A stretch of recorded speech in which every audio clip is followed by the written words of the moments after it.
Congratulations on earning a club award for your 2020 production. That's admirable and impressive in every way. Well done.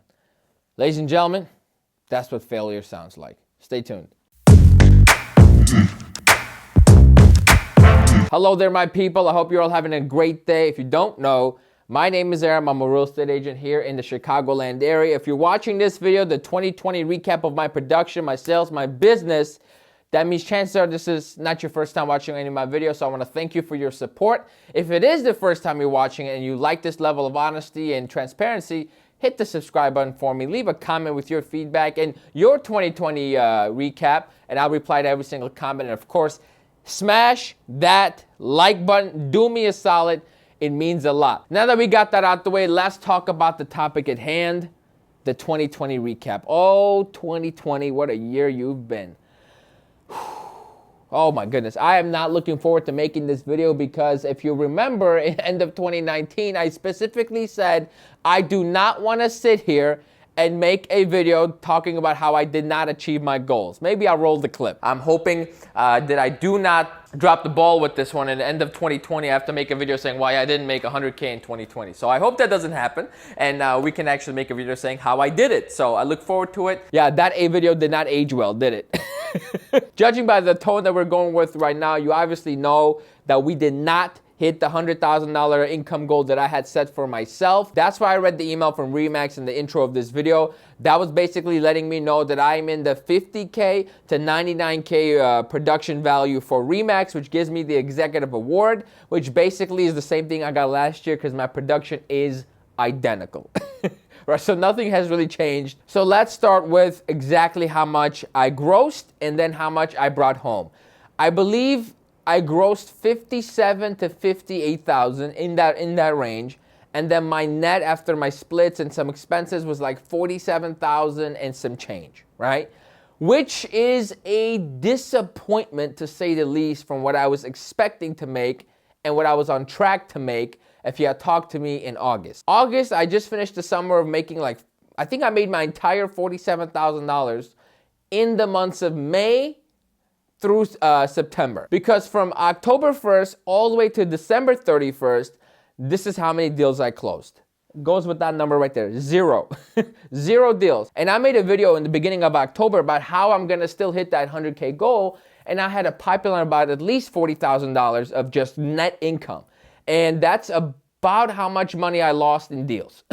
So what ended up happening from October was just a horrible sequence of events that kept resulting in me putting deals together and deals falling through, putting more deals together and more deals falling through. None of them had to do with COVID. I think, not a single one of them was COVID related. They were all, either to do with the IRS, the taxes, or maybe the buyer changed his mind, the inspection goes bad, and then the seller decides not to sell anymore. Things like this that happen to everybody, right? But it was disappointing because I saw the goal right there, and I couldn't get to it. So this is this video is a failure video, right? I'm just basically exposing myself because I really didn't make that much. $47,000 is an absolute joke. Is this my third year or my fourth year in the business? I guess it was my third year and a half because my fourth year really ends in about 2 weeks, right? Which I closed 3 deals this year. So this year we're on a great track. I'm gonna go over a little bit about what we went through for the year. I know it was a rocky year for everybody, and there is the built-in excuse of, hey, there was the whole pandemic, why are you being so tough on yourself?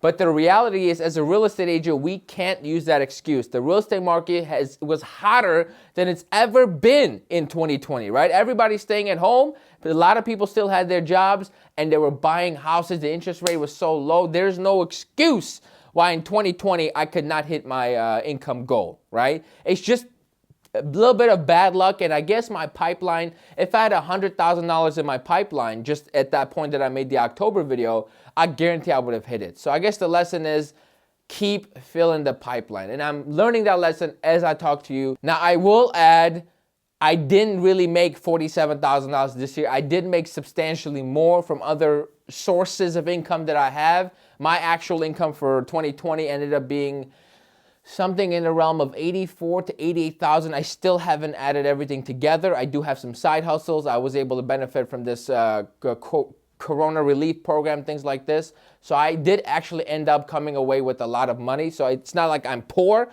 but if it's not from being a real estate agent, I don't count that as money that I earned. I shouldn't say earned, but it's not the same. You know, when it comes to my business that I'm focused on 100%, that's the money I use to gauge if I'm doing well or if I'm doing bad, right?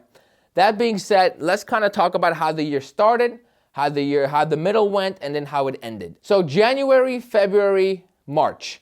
It started off great. I had 3 deals under contract in January that were supposed to close end of February, beginning of March, right?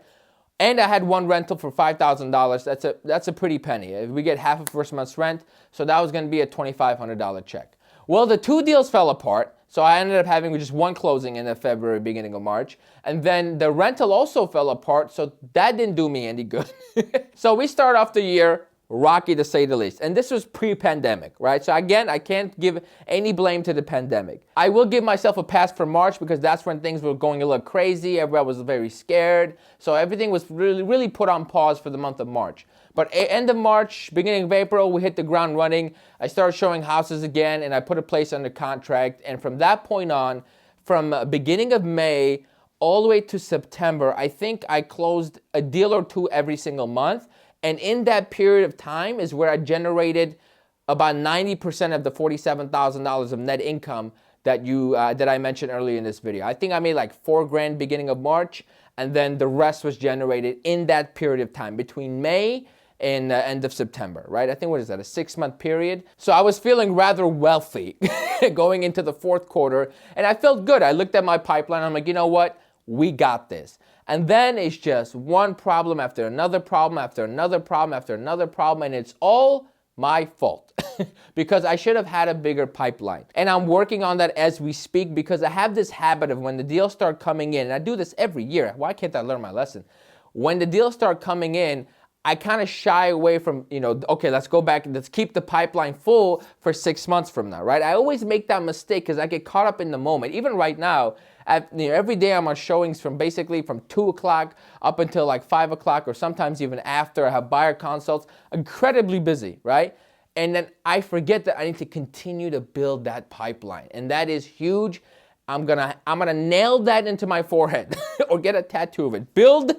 Continue to build pipeline or something along those lines. So that's something just to keep in mind as we carry on to this video. So the 4th quarter didn't go too well, and that's about where we left it. Some major takeaways I had of 2020 is I really had to sit myself down and say, what am I doing? What am I doing? I should definitely be a lot more successful, a lot further ahead, and I definitely need to be more consistent with the actions I'm taking. So I said the only reason I'm not further ahead or more as successful as I want to be is because something with the action is off, right? Something with the action is off, because if you're not getting the results you want, ladies and gentlemen, you could always trace it back to your actions. I don't care how much bad luck you had. If you overwhelm it with action, it's gonna balance out. So I set myself down, I said, why don't we have this level of action that we want and we need to get the business that I'm looking for, the level of success that I want for myself? And I came to the revelation that I keep doing things that I don't enjoy. I keep basing my business off of methods that I hate doing, like calling. I hate it. So of course I'm not gonna get the same level of results that I want from calling because I'm not as consistent and I'm not as persistent, right? Those are 2 very key ingredients you need to be successful in anything you do. So I was listening to the GSD Mode podcast where they interview multiple successful real estate agents from all walks of life, and they all succeeded in a different way. Some cold calling, some postcards, some social media, some sphere of influence, etc. And it really brought this message home to me. You really can build a business any way you like. So towards the end of the year, November, December, I really started focusing on content. I'm like, you know what? I'm sick of cold calling random strangers. I want to build my business using a method that I enjoy doing, that I could do every single day, which is this: getting on the camera, making content, entertaining and educating people, right? And that's exactly what I started doing. I even amped it up even more. And let me tell you, it is now in mid-February, I'm making this video, and woo! It is looking good, ladies and gentlemen. We have 3 closings in the books already. We have 3 deals pending to close over the next 3 to 4 weeks. And then I have a buyer consult later today. I got a buyer consult next week. I got a pipeline of 6 more buyers, 2 more sellers, and about 9 investors. All these people came from sphere of influence, social media, or some type of branding and marketing, right? And I absolutely love it. So if I learned anything from 2020, you got off a year, do things you love because you 100% will be more consistent with it. So if you know you're not the type to call, don't call. Well, maybe in your first year, call to kind of get that skill set, but have a plan in place to step away from that and build your business the way you really enjoy doing it. Maybe you like open houses. Go do that. Whatever you like. So that is the recap, ladies and gentlemen, of 2020. It's a disappointment. And I swear to God, I will not make this video again. I just will not do it. In 2021 recap video, I will make $100,000. Matter of fact, forget $100,000. Right now we are on track for 100K if I keep repeating what I'm doing this quarter, but I think we can hit 125 and we can do it relatively easily. So that's the plan. I hope this video was helpful. I've been rambling on. I don't know how this video is going to sound, but I don't think I'm going to do a take 2 because I like the natural tone that I've had this entire time. So thanks again for watching. Leave your feedback in the comments below and I'll catch you on the next video. Take care.